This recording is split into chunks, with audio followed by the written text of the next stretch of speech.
Welcome students, BSc second year electronics की class में हम लोग पढ़ रहे हैं जाल प्रमेय। ओके, और जाल प्रमेय में हम लोगों ने लास्ट क्लास में थेवेनिन थ्योरम को स्टडी किया था, थेवेनिन प्रमेय को डिस्कस किया था, उसका कथन और उसका प्रूफ हमने देखा था। आज थेवेनिन थ्योरम पर आधारित न्यूमेरिकल सॉल्व करते हैं। ठीक है, तो हम एक जाल लेते हैं। देखिए आप, ये क्वेश्चन है और क्वेश्चन में ये जाल दे रखा है। जाल मतलब एक विद्युत परिपथ है जिसमें कुछ प्रतिरोध है और 6 वोल्ट की बैटरी जुड़ी है। ठीक है, साथ ही इस परिपथ में RL लोड परिपथ है। ओके, और लोड परिपथ में बहने वाली धारा का मान हमें ज्ञात करना है।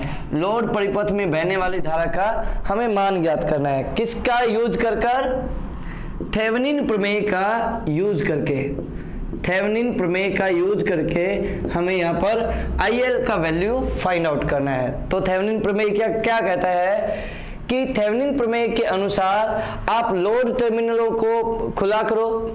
ठीक है, लोड टर्मिनलों को खोल दो और उसके बाद एक तो निकाल लो EEQ और एक निकाल लो आप ZEQ या REQ, मतलब तुल्य विद्युत वाहक और तुल्य प्रतिरोध निकाल लो। ठीक है, ये जो तुल्य विद्युत वाहक और तुल्य प्रतिरोध मिले हैं, इन दोनों को श्रेणी क्रम में जोड़ दो। इन दोनों को श्रेणी क्रम में जोड़ दो। ये मैंने जोड़ दिया इस प्रकार से। किसके साथ श्रेणी क्रम में जोड़ दो? लोड टर्मिनल के साथ, लोड प्रतिरोध के साथ, मतलब ZL के साथ। ठीक है, तो यहां पर ZL में जो धारा मिलेगी वो क्या मिलेगी? E equivalent upon Z equivalent plus ZL। मतलब थेवेनिन थ्योरम के अनुसार इस कठिन जाल को हम सरल जाल में बदल सकते हैं, जहां पर सरल जाल में एक सेल होगा जिसका विद्युत वाहक बल E इक्विवेलेंट होगा और प्रतिरोध होगा ZEQ, प्रतिरोध या प्रतिबाधा ZEQ। ओके, और ये भी हम लोग तुल्य प्रतिबाधा है जो हम लोग ज्ञात करेंगे परिपथ से, और ZL लोड प्रतिरोध है जिस पर हमें धारा IL का मान ज्ञात करना है। तो IL बराबर होगा EQ upon ZEQ plus ZL। तो हमें ZEQ और EEQ का मान ज्ञात करना होता है। तो चलो स्टार्ट करते हैं। ठीक है, थेवेनिन प्रमेय का यूज करते हुए करेंगे। तो हम लोगों ने सबसे पहले लोड टर्मिनलों को यहाँ से हटाया, खुला किया, और ये मैंने सेल रख लिया 6 वोल्ट का। ठीक, और ये प्रतिरोध तो एज इट इज है ही। तो ये 2 ओम, ये 1 ओम और ये 2 ओम लोड टर्मिनलों को ओपन कर दिया, ये AB।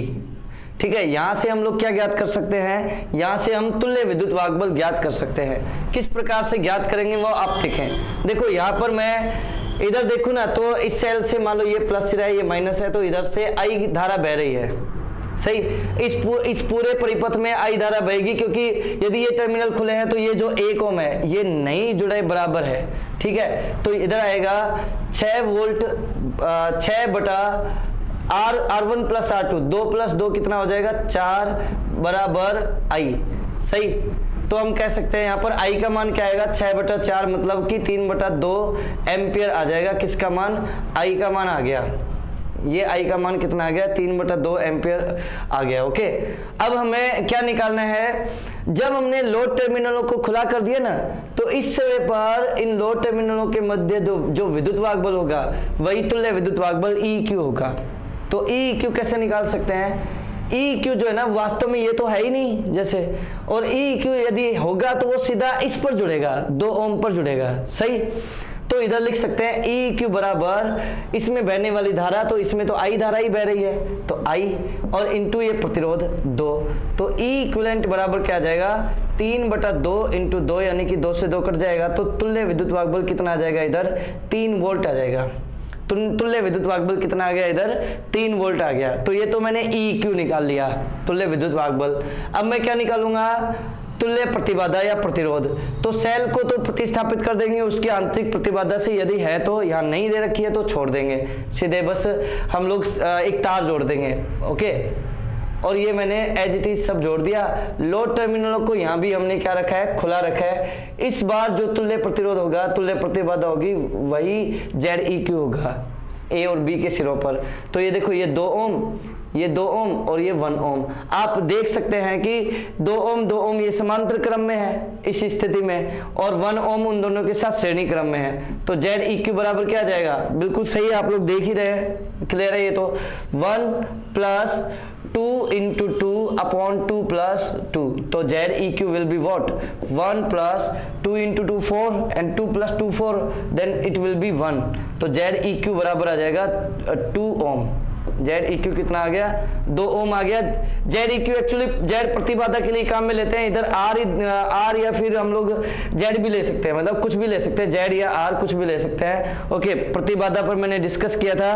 प्रतिबाधा इसलिए ले रहे हैं क्योंकि प्रेरक भी, संधायित्र भी और प्रतिरोध भी तीनों ही बाधाएं उत्पन्न करते हैं, तो संयुक्त रूप से इन सब के द्वारा अलग अलग जो बाधा पैदा की जाती है उसको जेड से दर्शा देते हैं प्रतिबाधा। ओके, तो इधर जेड ई क्यू बराबर कितना है 2 ओम है। हमें क्या निकालना है आई एल, तो आई एल बराबर क्या होता है बच्चों, आई एल होता है E Q upon Z E Q plus Z L.